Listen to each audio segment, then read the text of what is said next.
नमस्कार दोस्तों मैं अभी अभी वैनम द लास्ट डांस नाम की मूवी को फाइनली देखकर लौट कर आया हूँ। 1 घंटा 50 मिनट मूवी की total length and film of course Hindi में अभी रिलीज की गई है इंडिया में।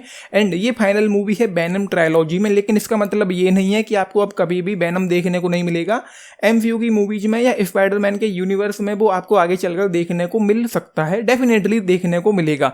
एंड टू बी ऑनेस्ट मैंने इस मूवी का टीजर देखा था जो पहला वाला निकल के आया था, एंड उस टीजर में जो घोड़े वाला सीन था वो कमाल था, ग्रेट था मुझे। और वैनम की मूवी है तो एक्सपेक्टेशंस हाई थी, मैं काफ़ी उम्मीदें लेकर और एक्साइटमेंट के साथ गया था इस मूवी को देखने के लिए। लेकिन मूवी को देखते समय और देखने के बाद बहुत ज़्यादा डिसअपॉइंट हुआ हूँ, टू बी ऑनेस्ट।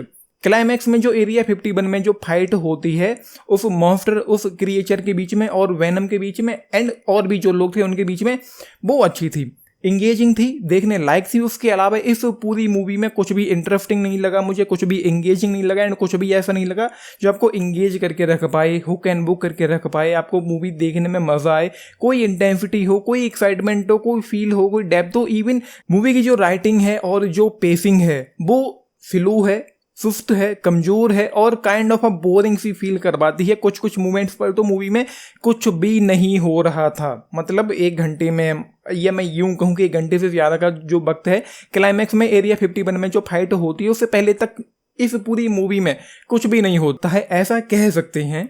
और मूवी में कहानी प्लॉट के बारे में अगर मैं बताऊं तो चीज़ें यहाँ पर कुछ यूं होती हैं कि पार्ट 2 के बाद एडी ब्रूक और उसका Venom symbiote they are still on the run after their recent battle with carnage.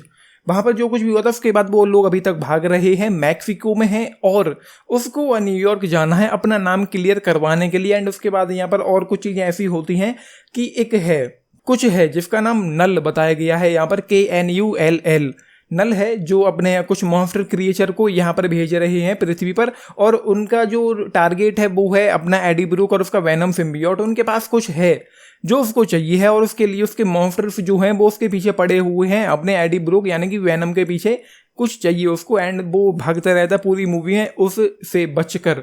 And उसके बाद क्या क्या होता है, कैसे कैसे होता है, वो आप लोग खुद ही देख लेना। एक चूहे बिल्ली वाला गेम मैं कहूँ एक तरीके से वही यहाँ पर चलता रहता है, जिसमें कोई इंटेंसिटी कोई एक्साइटमेंट नहीं है। जैसा कि मैंने कह दिया है, मूवी ठंडी सी स्लो पेस की फील होती है। एंड यहाँ पर जो जो चीज़ें हो रही हैं, भाई एक सुपर हीरो मूवी है, कुछ एक्साइटमेंट हो। पूरी मूवी में कुछ भी ऐसा नहीं था कि मुझे ताली मारने का मन करे पूरी मूवी में ही।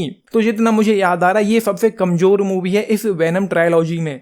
इतनी घटिया मूवी बना के रखी। मूवी का जो डायरेक्शन भी है वो भी अच्छा नहीं है। डायरेक्टर साहब या मैं कहूँ कि डायरेक्टर साहिबा आपको पूरी तरीके से अपने साथ एंगेज ही नहीं कर पाती हैं। जो मूवी उन्होंने बनाई है उसमें कुछ डेप्थ हो, कोई फील हो, सब कुछ है। यहाँ पर एक्शन भी है, फाइट भी है, मसाला भी है, लेकिन हल्की फुल्की कॉमेडी भी है, लेकिन सोल नहीं है। उसकी वजह से एक मैं काइंड ऑफ डिस्कनेक्टेड सा फील कर रहा था पूरी मूवी के दौरान। एंड क्लाइमैक्स में जो वो फाइट हुई वो अच्छी लगी देखने में। वहाँ पर जाकर के मैं एंगेज भी हो गया था, कुछ थोड़ा बहुत एक फील भी आ रहा था क्योंकि मूवी एंड हो रही थी। एंड उसके बाद कुछ भी नहीं था। एंड मूवी में एक वो जो घोड़े वाला जो सीन था जो टीजर में भी देखने को मिला था, जो मुझे बहुत ज़्यादा पसंद आया था, वो भी काइंड ऑफ वेस्टेज ही था। हाँ, विजुअल्स ग्रेट थे लेकिन कुछ उतना तुक नहीं बनता। अगर वो शॉट नहीं भी होता, घोड़ा ही ना होता, तो कुछ भी फर्क नहीं पड़ता यहाँ पर। एंड एक फैमिली भी है यहाँ पर जिनको एलियन देखना है और इसके लिए वो एरिया 51 की ओर जा रहे हैं।